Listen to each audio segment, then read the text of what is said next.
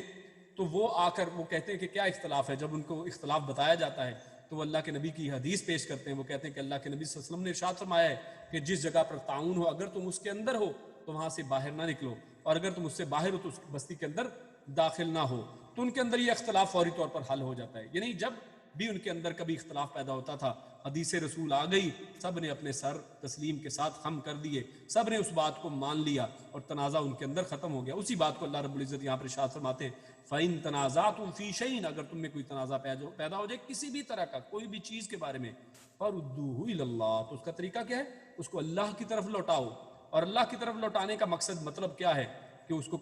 قرآن کے ساتھ اس کو سمجھا جائے، قرآن میں سے اس کا حل نکالا جائے، والرسولی، اور رسول کی طرف اس کو لوٹایا جائے.